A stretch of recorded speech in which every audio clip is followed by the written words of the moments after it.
Hello students.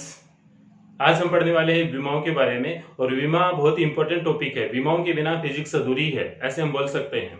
But विमा को यदि आप एक बार समझ लेते हैं तो फिर आप इसको कभी भी नहीं भूल सकते हैं। किसी भी आपको भौतिक राशि की विमा याद करनी पड़े वो आप अपने आप याद कर सकते हैं। बट इसके लिए आपको एक बार जरूर ढंग से समझना पड़ेगा कि विमाएं क्या हैं। विमाएं ऐसे 1-2 नंबर के क्वेश्चन आपके 11th क्लास में भी हैं और बाकी जो 12th क्लास की जो बोर्ड एग्जाम होगी उसमें भी आपके 1-2 नंबर विमाओं से संबंधित क्वेश्चन पूछे जाते हैं। और जो कंपटीशन के एग्जाम है उनमें भी आपको 5-4 नंबर के जो हैं विमाओं से संबंधित जो भी क्वेश्चन है आपको मिल जाएंगे वहां पर भी। तो कहने का मतलब यही है कि विमाओं को यदि आप एक बार ढंग से पढ़ लेंगे अभी 11th क्लास में तो फिर आपको पूरी लाइफ टाइम आपको कभी भी मतलब पीछे मुड़कर देखने की जरूरत नहीं पड़ेगी, क्योंकि विमाएं आपको बिल्कुल आएंगी। ठीक है, तो चलो हम शुरुआत करते हैं विमाओं की। इससे पहले वाले टॉपिक में आपने 7 मूल मात्रक पढ़े थे। 7 मूल मात्रक पढ़े थे। 7 मूल मात्रक आपने पढ़े थे।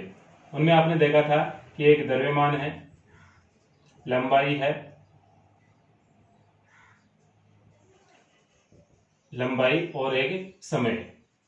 ठीक है, लंबाई और समय। ठीक है, द्रव्यमान का मात्रक क्या होता है? केजी। लंबाई का मात्रक क्या होता है? मीटर। और समय का मात्रक क्या होता है? सेकंड होता है। अब यदि इस द्रव्यमान को हम इंग्लिश में लिखें तो इंग्लिश में इसको लिखते हैं मास, यानी कि इसको कैपिटल एम से। लंबाई को लेंथ, यानी इसको कैपिटल एल से लिखूं एक बार। समय को हम बोलते हैं टाइम, इसको मैं एक बार बोल दूं, इसको हम लिखते हैं टी से। ठीक है, इन पर आप गौर फरमाएं। अब हम क्या करते हैं, यदि इन पर यदि हम घात चढ़ा दें, घात चढ़ा दें किन पर? एम एल टी पर। ठीक है, जो गातें होती हैं ए बी सी, ये गातें ही क्या कहलाएंगी? विमाएं कहलाएंगी। ये गातें ही क्या कहलाएंगी? विमाएं कहलाएंगी। और इस प्रकार से जो एक सूत्र बन गया आपके पास में एम ए एल बी और टी सी, ये सूत्र है क्या कहलाएगा? विमीय सूत्र। इसको विमीय सूत्र बोलेंगे। और एबीसी को हम क्या बोलेंगे? विमाएं बोलेंगे, विमा बोलेंगे। ठीक है, अब ये जो घात है आपको कौन सी भौतिक राशि पे किस प्रकार से चढ़ानी है उसके लिए हम चर्चा करने वाले हैं। तो आपको ध्यान में रखना है कि एबीसी क्या है? आपकी विमा है। और ये जो पूरा एक सूत्र लिख रहे हैं एमएलटी के रूप में, वो क्या आपका विमीय सूत्र है। ठीक है, इसके अलावा यदि हम धारा की बात करें, समय के बाद यदि हम विद्युत धारा की बात करें, धारा करंट, इसको हम लिखेंगे ए से। यदि ए पर यदि हम घात चढ़ा दें तो ये क्या हो जाएगी? धारा की विमा हो जाएगी। इसी प्रकार से यदि हम ताप की बात करें, केल्विन, तो इसका मात्रक क्या होता है? केल्विन। तो उस पर के या फिर इसकी जो विमा होती है उसको थीटा से भी कई बार रिप्रेजेंट कर देते हैं। ठीक है, तो आप देखें कि आपकी विमा क्या है। पहले इसकी डेफिनेशन देख लीजिए आप। किसी भी भौतिक राशि की विमाएं वे घात हैं। विमाएं क्या? वे घात हैं। विमाएं क्या है? वे घात हैं। कौन सी घात है? जिनको राशि के परम मात्रकों, यानी जैसे जो मूल आपके जो मूल मात्रक हैं एमएलटी आदि के रूप में प्रकट करने के लिए मात्रकों पर छड़ाते हैं। यानी कि एमएलटी पर जो भी हम घात छड़ाते हैं, इनको प्रकट करने के लिए जो गाते हैं वही क्या आपकी विमाएं हैं। ठीक है, इसके बाद में आपको यहां पर देखना है कि विमाओं को यदि हम किस प्रकार से लिखें तो देखें आप। नंबर 1 में ले रहा हूं लंबाई। लंबाई का आपके पास में यहां पर मात्रक, यहां पे आपको मात्रक लिखना है। यहां पर आपको कोई भी जो भौतिक राशि है भौतिक राशि लिखनी है। ठीक है, लंबाई का मात्रक क्या होता है? मीटर। तो इसकी जो विमा है वो क्या हो जाएगी? M L T. ठीक है, अब इसका आपको मात्रक देखना है। मात्रक में क्या है? मीटर है। और मीटर किसका मात्रक है? लंबाई का है। ठीक है, मीटर किसका मात्रक है? लंबाई का मात्रक है। और लंबाई को हम किससे लिखेंगे? एल से लिखेंगे। तो यहां पर मीटर लिखा हुआ है इसका मात्रक। तो मीटर पे घात कितनी नहीं है, तो इसका मतलब हम कितने मान लेते हैं? घात कितने मान लेते हैं? इस पर 1 मान लेते हैं। 1। यहाँ पे मात्रक में केजी नहीं है तो 0, और सेकंड भी नहीं है तो 0। तो कुल मिलाकर बात ये हो गई, लंबाई की जो विमा है वो कितनी होगी? L1 हो गई। ठीक है, उसके बाद में यदि हम द्रव्यमान की विमा देखें, द्रव्यमान का मात्रक क्या होता है? केजी। ठीक है, तो हम यहाँ पर पहले लिख लेंगे एम एल टी, 3 अक्षर पहले लिख लें और ये कोष्टक लगा दें। फिर आपको ये लिखने के पश्चात आपको मात्रक देखना है। मात्रक में सबसे पहले आपको देखना है केजी। ठीक है, केजी किसका मात्रक है? द्रव्यमान का मात्रक है। और द्रव्यमान को हम किससे लिख रहे हैं? कैपिटल एम से लिख रहे हैं। तो यहाँ पर केजी पे कितनी घात है? 1 है। तो यहाँ पर 1। यहाँ पे मात्रक में मीटर नहीं है तो एल पर 0। मात्रक में सेकंड नहीं है तो इस पर 0। तो कुल मिलाकर बात ये हो गई कि m1, ठीक है, यानी कि द्रव्यमान की विमा क्या होगी m1, या आप ये भी लिख सकते हैं, ये भी लिख सकते हैं, दोनों लिख सकते हैं, कोई दिक्कत नहीं है। फिर नंबर 3 समय। समय का मात्रक क्या है सेकंड, तो आप लिख ले mlt। यहाँ पे केजी है नहीं है, मीटर है नहीं है, सेकंड है, घात कितनी 1, तो यहाँ पे 1 घात लगाते हैं, तो समय की घात कितनी हो गई t1, कितनी हो गई t1। इसके बाद में मैं ले रहा हूं क्षेत्रफल, नंबर 4 क्षेत्रफल। और क्षेत्रफल का जो मात्रक होता है वो क्या होता है मीटर स्क्वायर। क्षेत्रफल का जो मात्रक होता है वो क्या होता है मीटर स्क्वायर होता है, क्योंकि किसी का भी हम क्षेत्रफल ज्ञात करें, जैसे आयत के क्षेत्रफल की बात करें तो लंबाई गुणा चौड़ाई, लंबाई गुणा चौड़ाई, यानी कि लंबाई का मात्रक मीटर, चौड़ाई का मात्रक मीटर, तो मीटर मीटर कितना हो गया मीटर स्क्वायर हो गया, ठीक है। तो इसकी विमा क्या होगी m0 L2 T0 और फाइनल रिजल्ट क्या आ गया L2। इसके बाद नंबर 5 की बात करें हम आयतन की, तो आयतन का फॉर्मूला क्या होता है लंबाई गुणा चौड़ाई,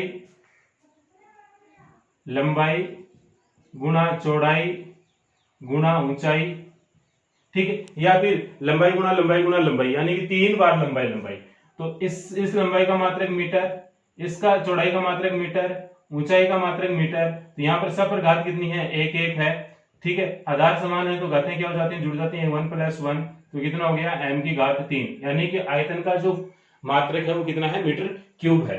तो इसकी विमा क्या हो गई, इसकी विमा क्या हो गई m0 L3 T0, यानी कि फाइनल क्या लिख सकते हैं इसको हम L3, ठीक है। तो आयतन की विमा L3, आयतन का मात्रक मीटर क्यूब। मीटर क्यूब कैसे आपको पता होना चाहिए कि आयतन का फॉर्मूला होता है, यानी किसी भी यदि हम आयतन की बात करें तो उसमें तीनों डायमेंशन होती है, लंबाई चौड़ाई और ऊंचाई, ठीक है, और सबका जो मात्रक है वो क्या होगा मीटर मीटर होगा, तो मीटर 3 बार आएगा। इसके बाद में नंबर आप देखें 6 घनत्व, ठीक है। घनत्व का पहले मैं आपको सूत्र लिख देता हूं ताकि आपको मात्रक आसानी से समझ में आ जाए। घनत्व का सूत्र होता है द्रव्यमान, द्रव्यमान बटा आयतन, द्रव्यमान बटा आयतन। तो द्रव्यमान का मात्रक क्या होगा केजी, और आयतन का मात्रक अभी आपने निकाला था क्या है मीटर क्यूब, तो मैं यहाँ पे लिख दूं मीटर क्यूब, ठीक है। अब यदि आप इसे मीटर क्यूब को ऊपर लेके जाएंगे तो घात किस में हो जाएगी माइनस में, तो -3। अब आप इसकी विमा लिखना चाहें तो लिख सकते हैं, कैसे लिख सकते हैं mLT, ठीक है। m पर हमेशा घात आपको किसकी लगानी है, बार बार कह रहा हूं m की घात आपको सॉरी केजी की जो घात है वो आपको किस पर लगानी है m पर, क्योंकि द्रव्यमान को हम किससे लिख रहे हैं m से लिख रहे हैं, और द्रव्यमान का मात्रक क्या है केजी। अब मात्रक में केजी आए तो मात्रक में केजी आए तो केजी की आपको घात किस पर चढ़ानी है m पर चढ़ानी है, तो केजी पर यहाँ पे कितना है 1 है, तो यहाँ हम में लिख दें 1 लिख दें। फिर आपको क्या करना है लंबाई, लंबाई को हम किससे लिख रहे हैं L से लिख रहे हैं, यानी कि मात्रक में यदि मीटर आए तो मीटर की घात किस पर चढ़ानी है आपको L पर चढ़ानी है, ठीक है। तो L पर यहाँ मीटर पर कितनी -3, तो L पर कितनी चढ़ जाएगी -3, सेकंड मात्रक में नहीं है तो 0, ठीक है। इसी प्रकार से फिर आप नेक्स्ट देखें नंबर 7 वेग। तो वेग का पहले मैं सूत्र लिख देता हूं विस्थापन बटा समय, विस्थापन बटा समय। विस्थापन क्या है एक प्रकार से दूरी है, डिस्टेंस है, यानी कि लंबाई है, ठीक है, और लंबाई या दूरी या विस्थापन इन सब का मात्रक क्या होगा मीटर, तो मीटर बट्टा समय, समय का मात्रक क्या है ऐसा मात्रक सेकंड है, ठीक है। एस को हम आगे लेकर जाएंगे, यानी एस को ऊपर लेकर जाएंगे, यहाँ पर एस पर कुछ भी नहीं लिखा हुआ, जिसका मतलब कितनी है इस पर घात 1 है, और ऊपर लेकर जाएंगे तो वो घात क्या हो जाएगी -1 हो जाएगी, यानी कि मीटर एस -1। ये आपको सिंपल मैथमेटिक्स आनी चाहिए। तो इसकी विमा क्या हो गई बताएं मुझे mLT, बताएं इसकी विमा क्या लिख सकते हैं। केजी मात्रक में नहीं है, केजी नहीं है मात्रक में, तो m पर घात क्या लगाएंगे 0, ठीक है। मीटर पे 1, समय पे -1, -1, ठीक है। फिर इसके बाद नंबर 7 त्वरण। त्वरण का सूत्र होता है वेग बटा समय, वेग बटा समय, और वेग का मात्रक देखें क्या है, वेग का मात्रक लिख दीजिए आप सीधा मीटर बटा सेकंड, और नीचे 1 सेकंड और है तो सेकंड, तो क्या हो गया मीटर बटा सेकंड स्क्वायर। तो इसको हम कैसे लिख सकते हैं, मीटर सेकंड की घात -2, यानी कि S2 को ऊपर लेके जाएंगे -2 हो जाएगा। तो इसकी विमा क्या हो गई, अब इसकी विमा m0 L1 और t-2।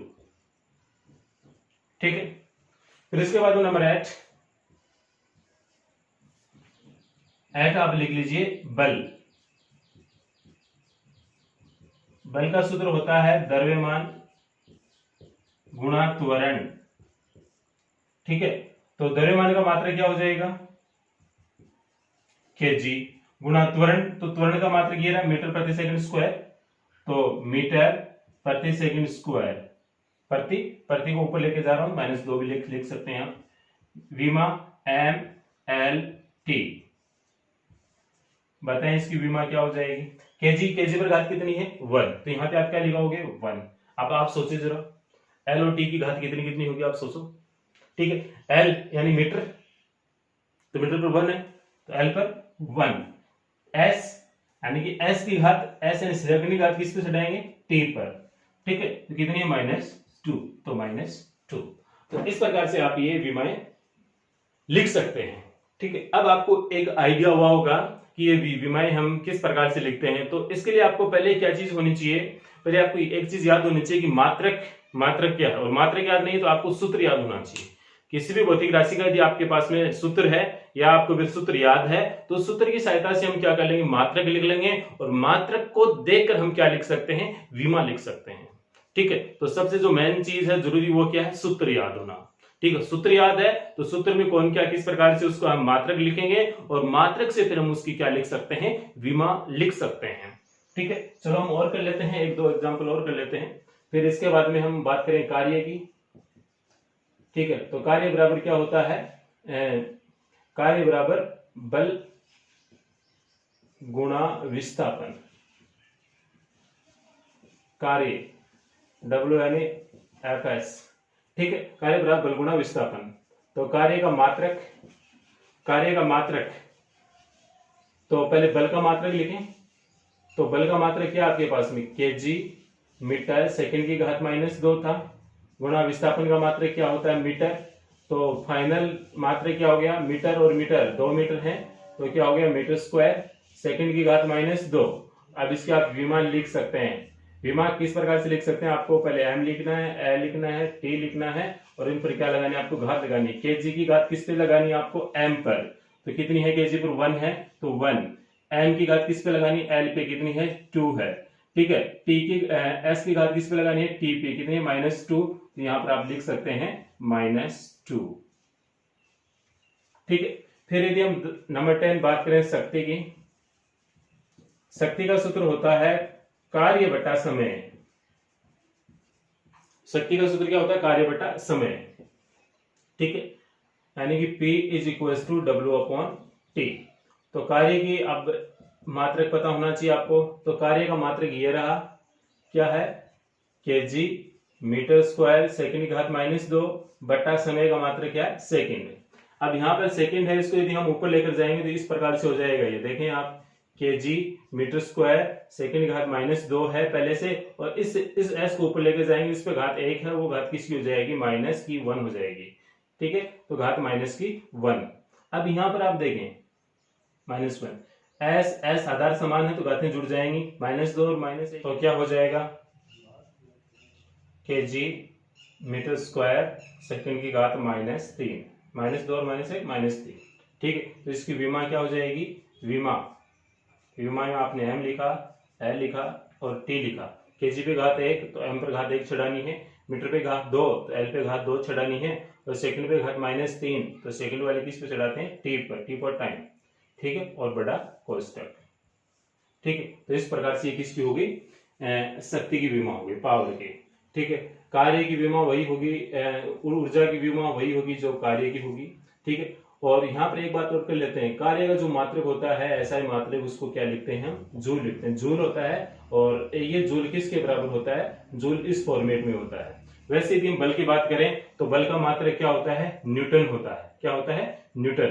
तो न्यूटन की विमा क्या होगी, इस प्रकार से होगी। ठीक है, न्यूटन की विमा क्या होगी, इस प्रकार से, यानी कि बल का जो मात्रक है वो क्या होता है, ऐसे मात्रक न्यूटन होता है, और न्यूटन किसके बराबर होता है, केजी मीटर प्रति सेकंड स्क्वायर। ठीक है, मैं ऐसे बोल रहा हूं, देखो केजी मीटर प्रति सेकंड स्क्वायर। ठीक है, यदि आप ये प्रति नहीं लगा रहे हैं, बट्टे में नहीं लिख रहे हैं, तो आप ऐसे लिख सकते हैं केजी मीटर सेकंड इनवर्स 2, ऐसे बोल सकते हैं। शक्ति का वैसे मात्रक क्या होता है, वाट होता है, और वाट किसके बराबर होता है, इसके बराबर होता है। केजी मीटर सेकंड में वाट किसके बराबर होता है, इसके बराबर होता है। जूल किसके बराबर होता है, केजी मीटर स्क्वायर सेकंड की घात -2 के बराबर होता है, याद कर लीजिए अभी आप। ठीक है, और ये न्यूटन को लिखते हैं एन से, कैपिटल एन से न्यूटन, और न्यूटन किसके बराबर होता है, इसके बराबर होता है। ठीक है, जो अपने कुछ मात्रक ऐसे हैं जिनको हम कैपिटल लेटर्स में लिखते हैं और कुछ को हम स्मॉल लेटर्स में लिखते हैं। जितने भी मात्रक यदि हम कैपिटल लेटर्स में लिखें, जैसे न्यूटन को कैपिटल एन ऐसे लिखा, ठीक है, जूल को ऐसे लिखा जे, ठीक है, तो जिन मात्रकों को हम कैपिटल लेटर्स में लिखते हैं वो मात्रक क्या होते हैं, वैज्ञानिकों के नाम पर होते हैं। यानी जितने भी मात्रक जो वैज्ञानिकों के नाम पर आधारित हैं वो सब हम किस में लिखेंगे, कैपिटल लेटर्स में लिखेंगे। ठीक है, जो मात्रक वैज्ञानिकों के नाम पर नहीं है उनको हम स्मॉल लेटर में लिखेंगे, ये लिखने का तरीका होता है। ठीक है, दूसरी बात यहाँ पर यह भी है कि आपने देखा होगा कि मैंने प्रत्येक कंडीशन में एम एल टी कैपिटल लिखा है, तो आपको भी विमाएं लिखते समय ध्यान में रखना है कि एम एल टी आपको बड़े अक्षरों में लिखना है, और फिर बड़े कोष्टक में, गुरु कोष्टक या फिर बड़ा कोष्टक बोल दो, एक ही बात है। ठीक है, बड़े कोष्टक में उसको क्या कर देना है, बंद कर देना है।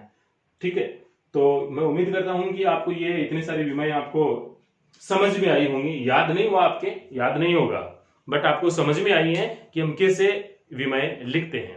ठीक है, और आपसे ये निवेदन रहेगा कि ये जितनी भी विमाएं हैं पहले आप वीडियो देखें, देखने के पश्चात आप इनके जो फॉर्मूले वगैरह हैं साथ साथ में लिखते रहें, और उनके मात्रक और विमाएं आप स्वयं लिखें। ठीक है, आप जितनी ज्यादा प्रैक्टिस करोगे विमाओं में उतनी ही ज्यादा आपको ये समझ में आएंगे। इसके बाद में एक दो चीजें और देख लेते हैं, जैसे मैं कोणीय वेग की लिख रहा हूं, कोणीय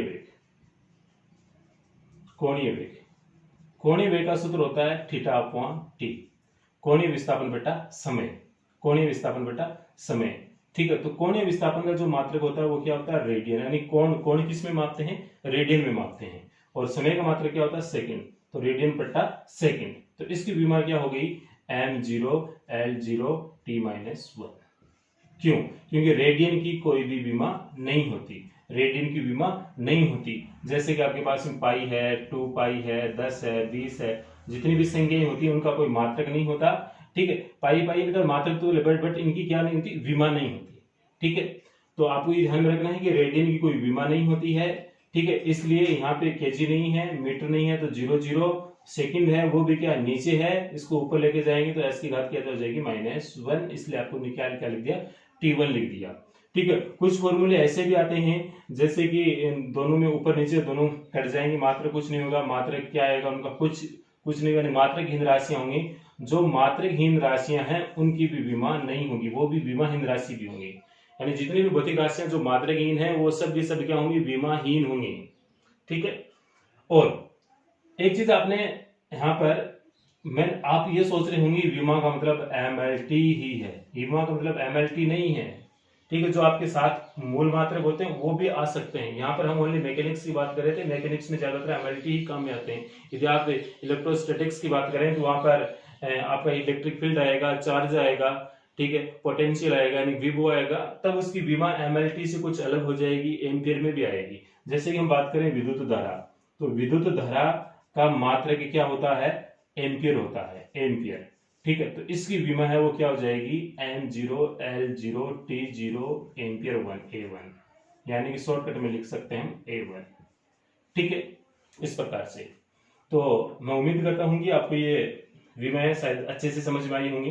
ठीक है, फिर भी आपसे एक बार दोबारा मैं रिवीजन करवा देता हूं, यानी कि मात्रकों को हम किस में लिखेंगे, MLT में लिखेंगे, और MLT आपको बड़े अक्षरों में लिखना है, और फिर इसको बड़े कोष्टक में बंद कर देना है, और उन पर फिर घात लगानी है। और ABC जो घात है वो किसको देकर लगानी है, मात्रक को देकर लगानी है, मात्रक को देकर लगानी है। ठीक है, कुछ बच्चे ऐसे लिखेंगे MLT और इन पर ऐसे घात लगा देंगे 1 2 3 जो भी है। ठीक है, तो ये लिखना अनुचित है, उचित नहीं है, इसका एक फॉर्मेट होता है लिखने का। ठीक है, और इसमें बहुत सारी और भी विमाएं हैं, उनको आप लिख सकते हैं बुक से देकर। ठीक है, तो मैं उम्मीद करता हूँ कि आपको ये वीडियो अच्छे से समझ में आया होगा, और वीडियो देखने के लिए थैंक यू।